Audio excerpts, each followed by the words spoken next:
Hey, welcome back everybody. It's Harry P from the Driftless Homestead.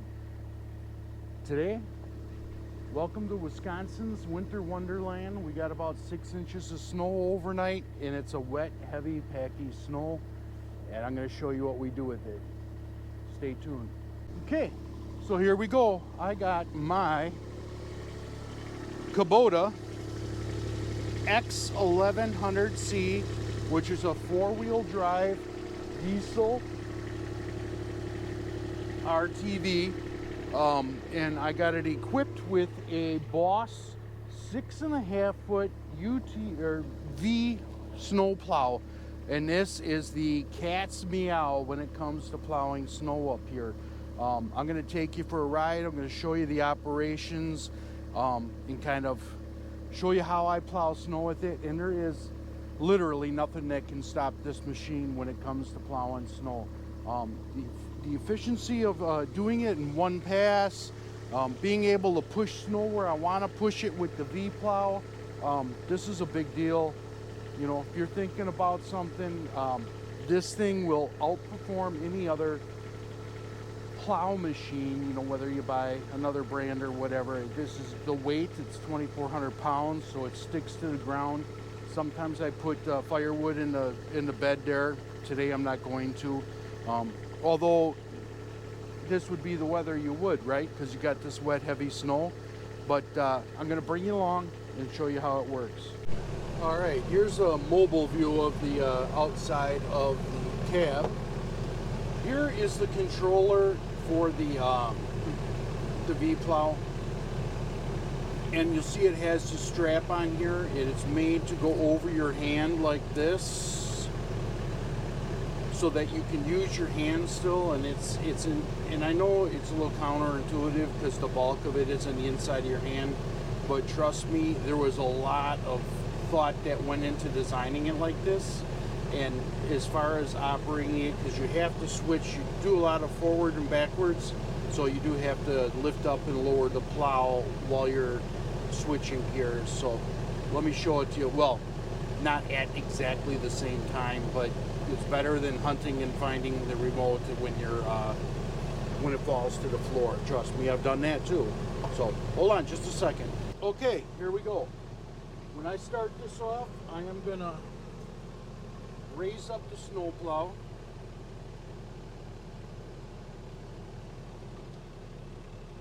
It's in the V. I'm going to spread it out and put it in a straight forward position to pull away from my parking spot here.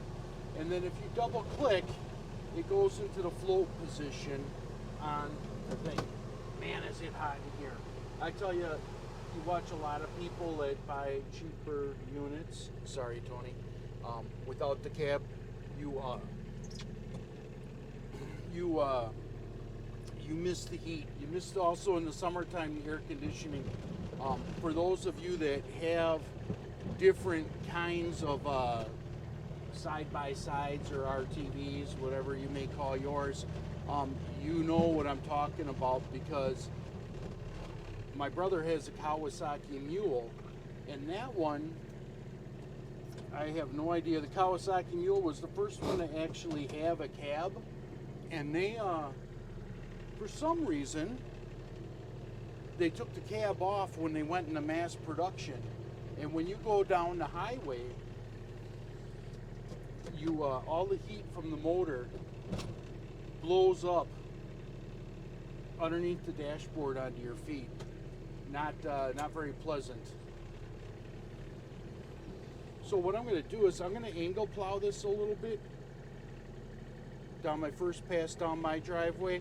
I'm not going to plow my driveway first. I'm going to plow my two neighbors first, because that's the kind of guy I am. But also just because, you know, I can plow going out and I can plow coming back on mine. So I'm trying to do as few motions as possible, forwards and reverse. So let's start off here with my neighbor across the street. Now you'll see that the county pushes all the snow in front of your driveway, which you guys in the city, I'm sure you see that too. So I'm going to slightly angle the blades inward so that the scoop carries the snow. And I'm going to run it across the street here and dump it in the ditch. I don't do a lot of it here because I know they don't want a lot of the water to go down there. So then I'm going to put the snowplow back to its straight position. This is wet, heavy snow too. And the way I start this driveway here is I pull up to the garage, and I put the snowplow down, and then I back drag the snow so that I can back in there and get a little bit cleaner job of it. So probably about to there, pick up my plow, go back up a little bit more that I have to move over.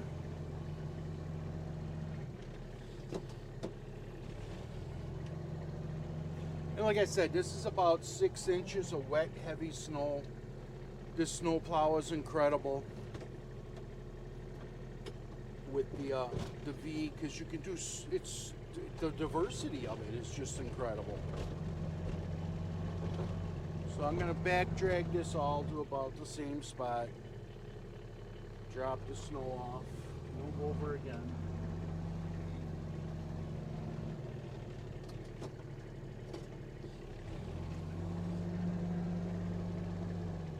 So the four-wheel drive on this Kubota works a lot like a tractor, because Kubota makes tractors, as you well know.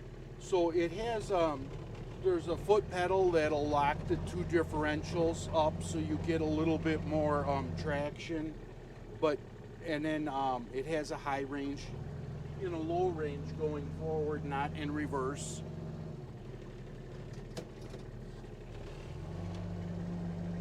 And when I push snow, especially this wet, heavy snow, I am going to have it in low range going forward.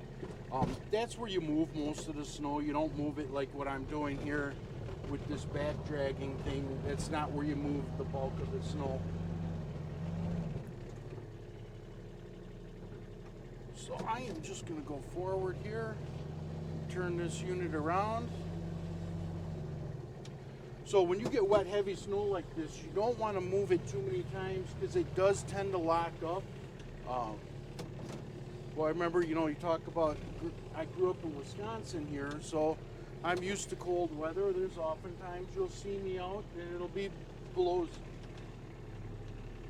freezing, and I'll have a t-shirt on just because I'm going back and forth to a building or from the house. So what I do here is now I'm in low gear, pushing forward. Oh, I'm not in low gear.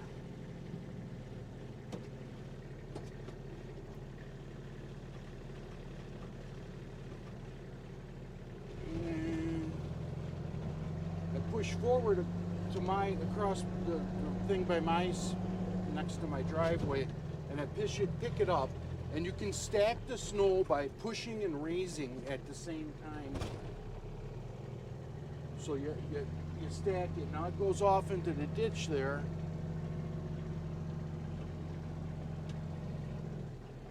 Oh, you see what I left behind there? You don't want to hit that with your car, that's for sure. I tend to put it in float. When I'm over the gravel, sometimes you got to pick it up a little bit, but when you're on asphalt, you can definitely put it down all the way.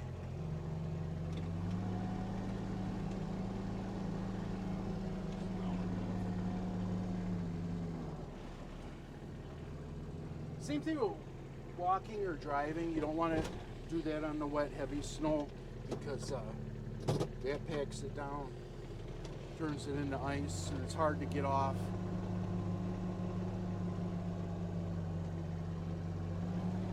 So once again, I'll go across the street and I'll pick up the plow as I get to the pile, and it kind of raises the snow up, packs it down, stacks it up, I should say.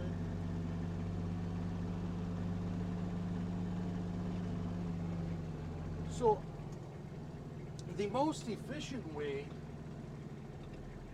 to get snow, and cleanest way to get snow off the ground, is definitely with a snowblower. They cost a lot more money, especially in a unit like this. I looked at it.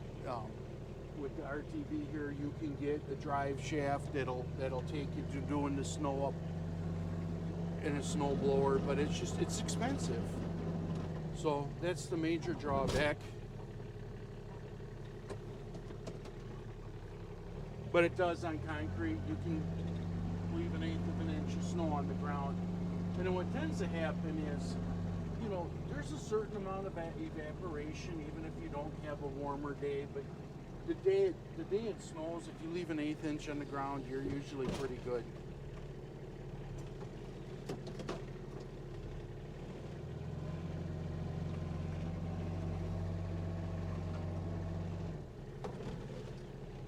Oh, well, there you go. Harry P. makes a mistake. Believe it or not. Forgot to lower the plow all the way there.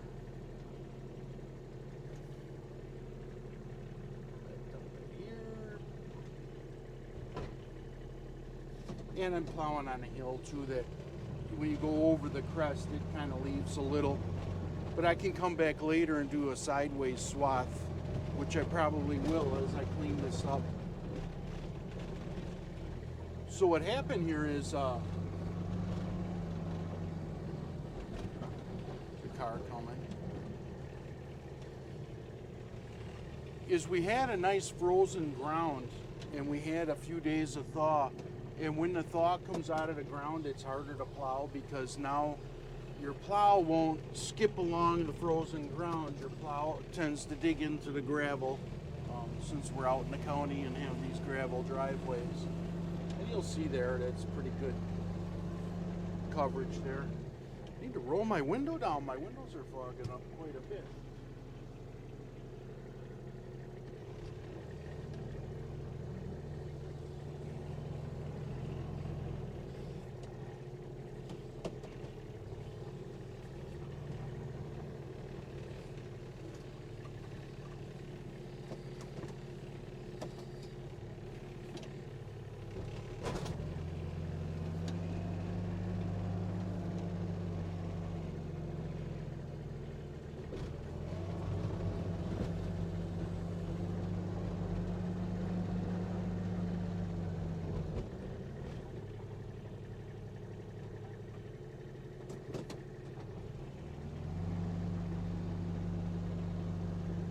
Last year I got yelled at for not plowing out the mailboxes.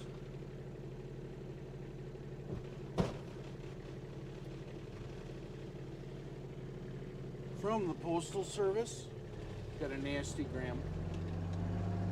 So I plow as close as I can, effectively get to them. Then I'll take this snow and I'll move it down the ditch because there's another driveway there. And I'm not trying to... Nobody comes in these. Very few people live along this lake full time. It tends to be weekenders.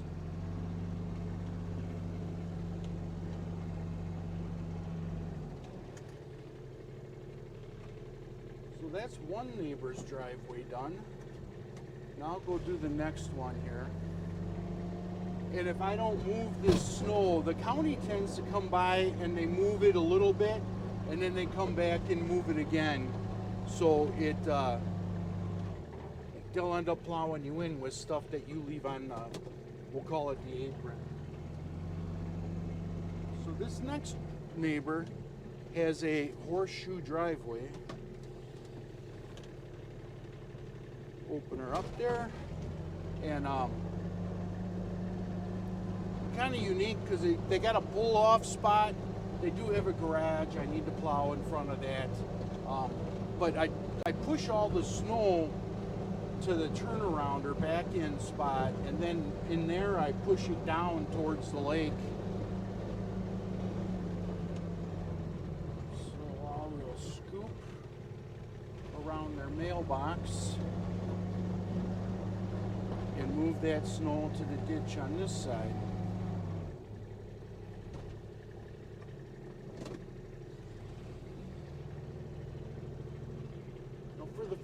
pass because it's kind of hard here. The lady here, her husband passed away, and she's all alone, so she begged me to do this. Or not begged me, she talked to a neighbor, and the neighbor said, hey, I know you like to help people, here you go. So the first pass I'm going to do is to try to move the plow away from the garage doors. She's got 3 of them, but she only uses 1 of them. So I'll get in here pretty deep.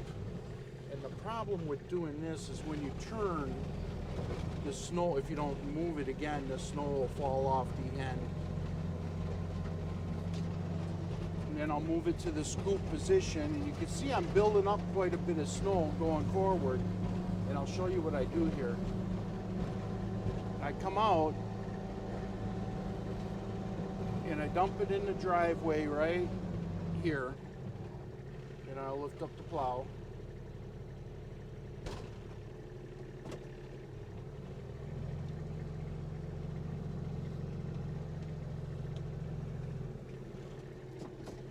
Because this is wet, heavy snow, I'm going to try and clear a little spot for me first, so I'm not continually running over it back and forth, packing it down.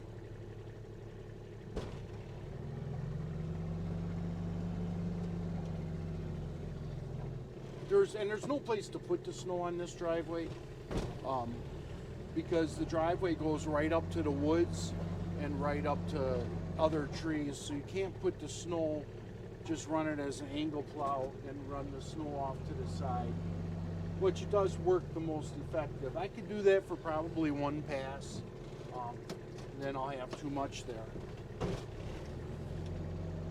So I'll push this one over.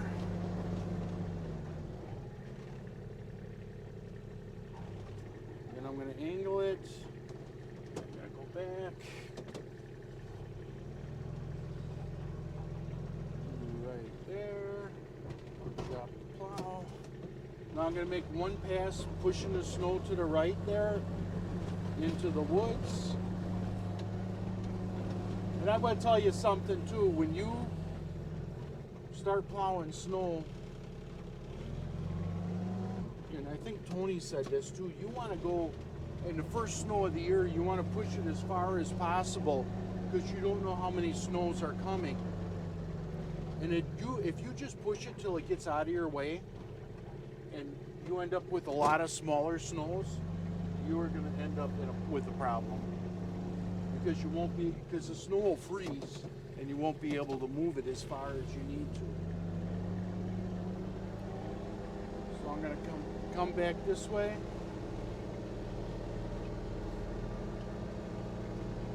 I'm going to go angle again because I'm going to push it down the driveway. Those trees are really close to the edge there.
Okay, Harry P, thanks for showing up today.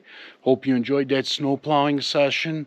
We got most of it cleaned up. There's probably a little bit to do later, but it's not going to stop me from doing my day's activities.